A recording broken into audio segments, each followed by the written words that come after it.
People tend to forget that it wasn't that long ago when Jewish people couldn't go onto the beaches of the East Coast. There used to be signs, no Jews and no Negroes allowed. So things have changed. And that should give us hope that there is possibility of change. There's a lot of talk about change going on lately in the air, but the truth is that things do change. Things change for the worse, and things change for the better. And that's part of the nature of just being in the world. Even as you grow older, I think you find certain things change for the worse, like your body, but your mind actually reaches its peak at 49, according to Aristotle.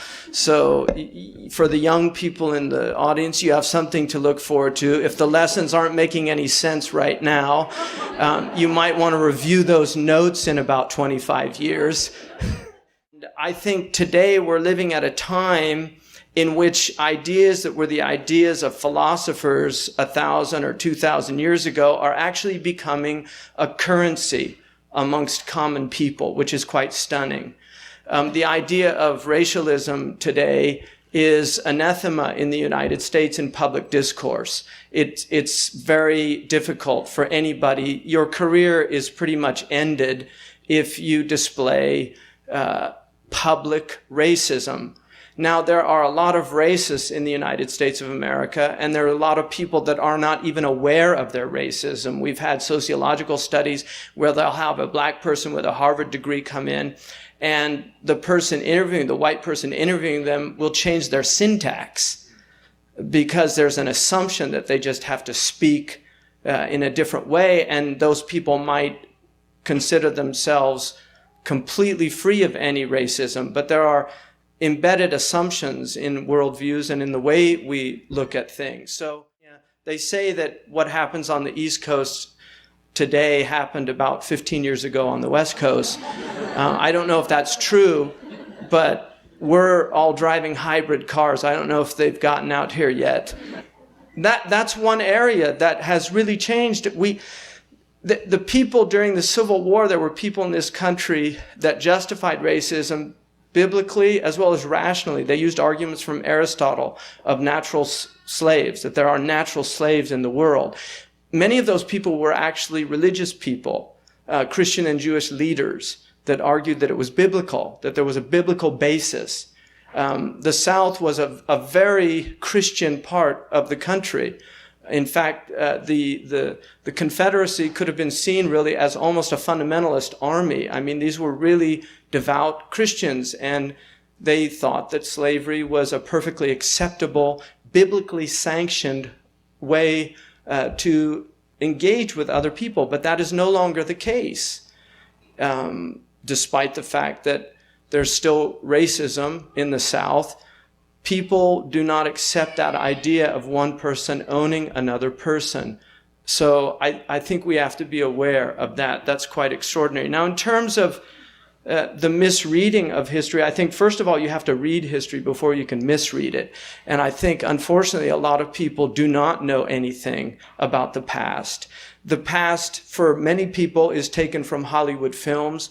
They know more about, I think, British history from films like Braveheart than they do from anything they heard in a history class. And Braveheart has nothing to do with British history for people that know anything about William Wallace or what actually happened, other that there was a guy named William Wallace who did fight somebody named Edward, the second in British history. But this is something that many people in this country are not aware of, not only our own history. And a good example of that is somebody like Ron Paul, who's seen as a kind of wacko candidate, and yet much of what he articulates is very consonant with Founding Fathers' early beliefs. So it shows you how far the country has come in terms of the Founding Fathers and, for instance, foreign policies, no foreign entanglements. That was definitely part of American foreign policy for a long time. Americans did not want to get involved in other places. There was massive resistance to even getting into World War I and World War II. There was actually a very strong America First movement in this country. One of the spokespersons for that movement was Charles Lindbergh, who flew across the Atlantic. So there was an isolationist attitude in the United States. Americans did not like to get involved in foreign entanglements, despite the fact that there is a history, especially during McKinley and after that, there is a history of imperialistic interventions in places like the Philippines. But generally, there was resistance to that. Certainly, Mark Twain, if anybody's ever read his article about the Philippines and the massacre of the Filipinos, he was part of the anti-imperialist movement in this country and very well respected, as people know.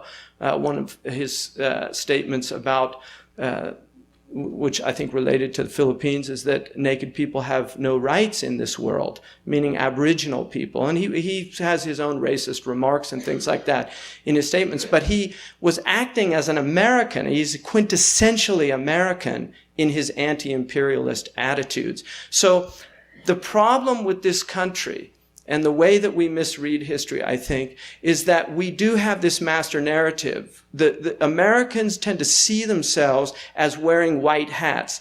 In many ways, we are the Manichaeans. We are the people that really see things in terms of black and white.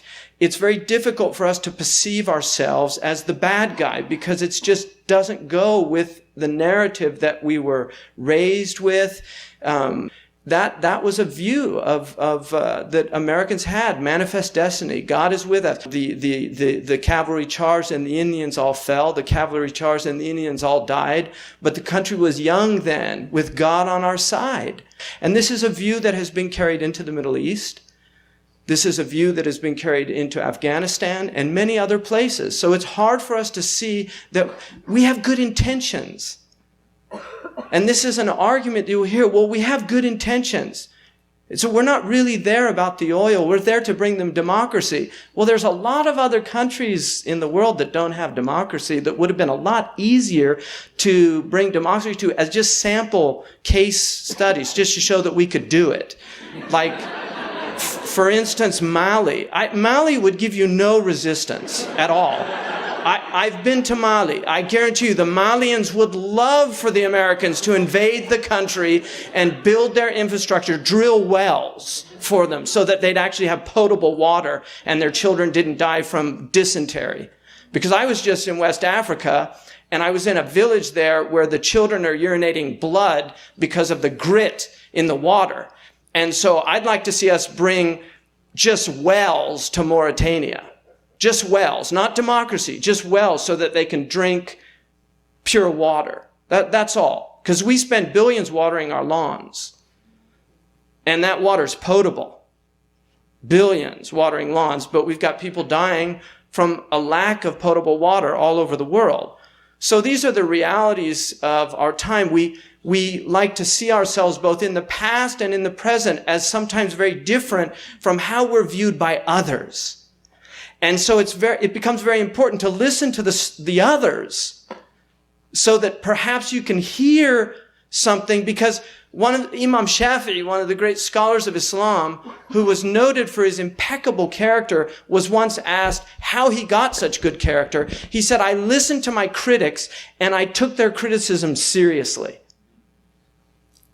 It can be very, very therapeutic to listen to what people who don't like you have to say. It can actually help you see yourself. One of the extraordinary things about the Greeks, and the Trojan War was mentioned, if you look at Homer, Homer's anything but Manichaean, because although he's a Greek writing this sacred history of the Trojan War, I tend to side with the view that he actually really has a soft spot for the Trojans. I think he really sees them as actually having more virtue than a lot of these Greek Achaean leaders in that war. And yet he was a Greek. And that's why the Iliad is anything but melodramatic. Because the Greeks were not melodramatic. Great literature and great poetry is never melodramatic. It can't be, or it wouldn't be great literature or great poetry. So when you read poetry, and this is one of the beauties for me of the tradition of Islam, is that it demands of you, before you can actually interpret the Quran, you have to master Jahili poetry. Because it's poetry that gives us the nuances of life. It's only through the poet's vision of the world that we can actually get a sense of the ambiguities of the world. And this is something that's often very difficult for people to recognize, that the world is an ambiguous place. It is often very easy to misread the world. It's very often easy to see ourselves as we are not rather than as we are. And it's always easy to see ourselves in the best light. Always. That's the easiest way to go down. So in reading history, I think the first and most important aspect is obviously to get the right books, because often if it's miswritten, we fall into great error. And these lies and distortions of history have been repeated so often that they do become like truths. For instance, that the Alexandrian library was burnt by the Muslims.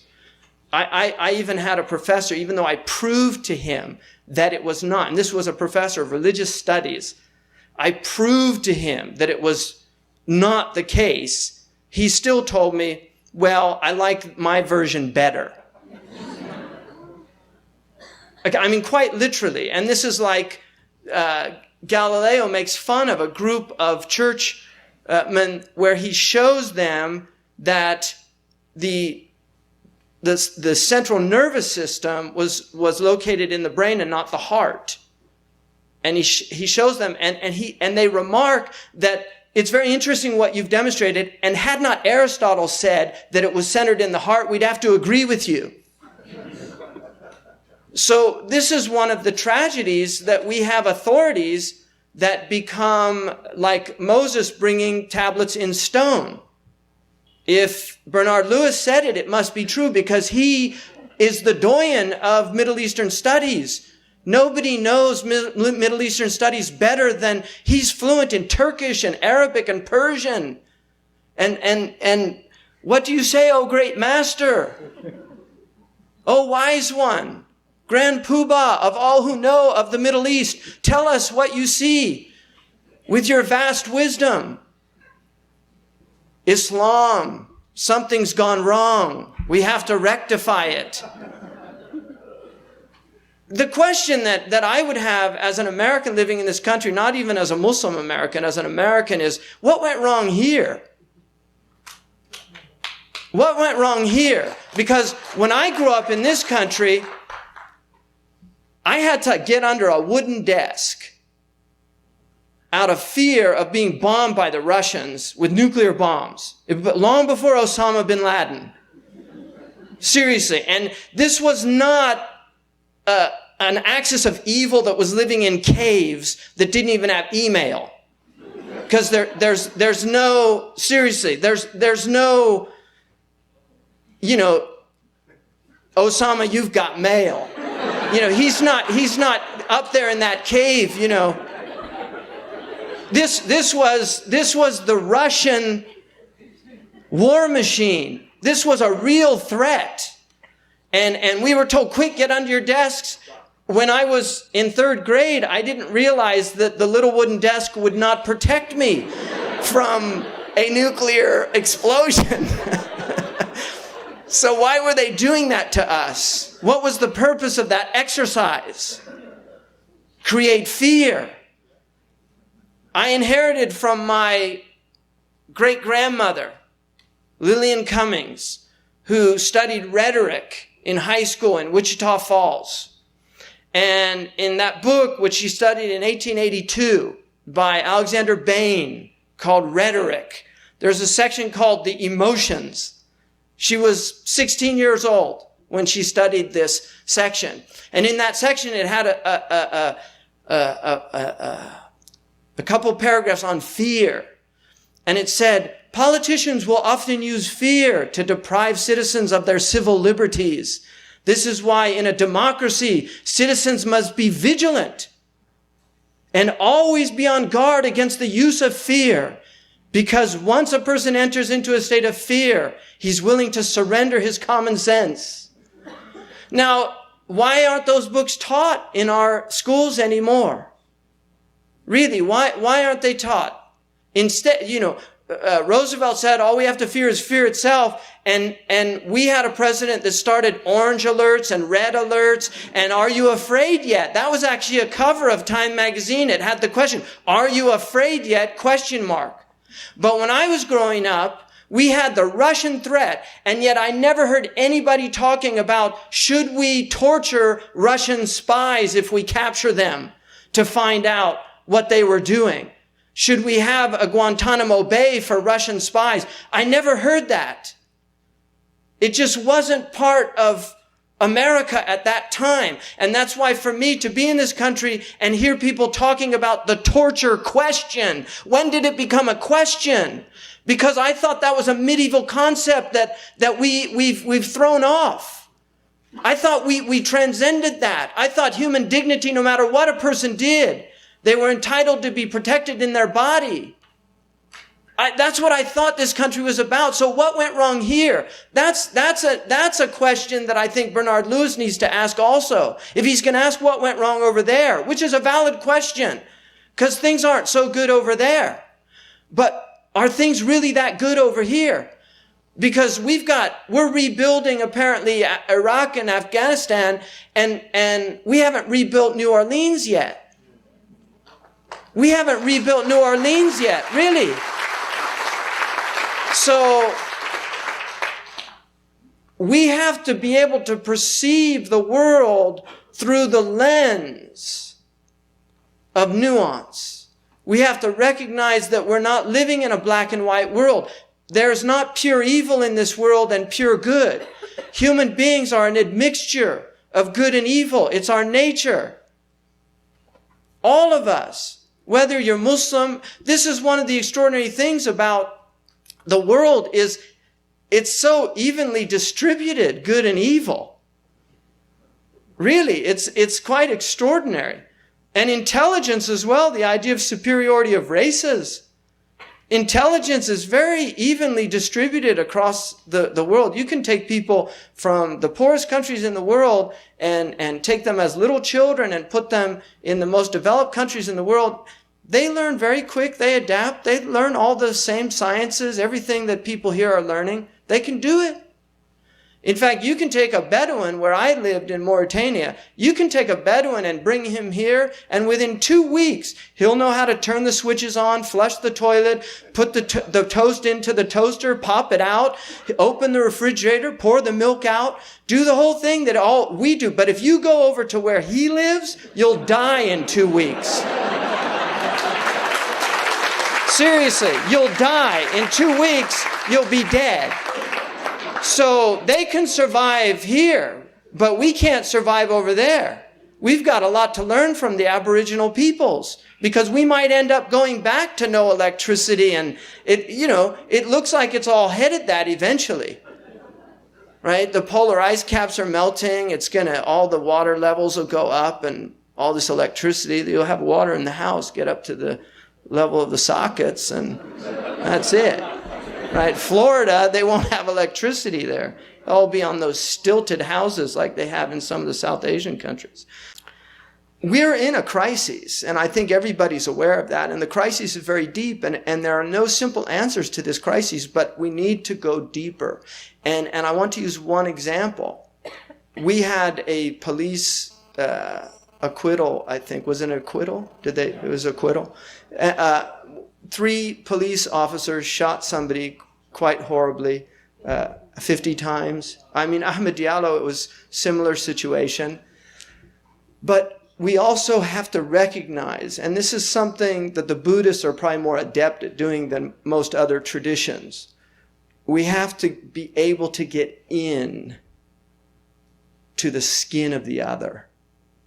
And until we can really do that in some real deep way, we'll never get to any serious solutions. We're going to remain in that black and white, us versus them, police versus civilians, this type of attitude. We're living in a very violent country. We have police officers that are incredibly stressed out. They graduate from these police academies probably with a lot of ideas about what it is to become a policeman and become very jaded, especially those that are working in these inner cities and things like this. And until we start realizing that we've got people out there with post-traumatic stress syndrome, we have people out there with high levels of depression. In my state, one of the highest rates of suicide is in the highway patrol. This is our social sciences. You know, people are having a hard time out there. And until we start seeing that collectively we need to work together and to really start looking at these things at a much deeper level, we're not going anywhere. In the Muslim world, we have serious problems. We have failed states. We have people that do not have basic rights. We have countries that basically there are no legal systems. They're simply not working. You cannot go to a judge and get recourse to justice in many, many countries in the world today. It creates an immense amount of resentment, an immense amount of instability, but these are the realities of our time. And then we have a system that rewards greed and venality. We have a system of economic injustice that is extraordinarily harmful to the human condition. It not only harms the people at the very bottom of the pyramid, it also harms the pharaoh. And the Quran calls the pharaoh as well as the slave. The Quran commands Moses to go to Pharaoh and speak to him gently, that perhaps he might wake up. And we tend to forget that the oppressor needs help as much as the oppressed does. Socrates said, I would much rather be the one being oppressed than the one oppressing, because the oppressed, his body is being harmed, but the oppressor is destroying his soul.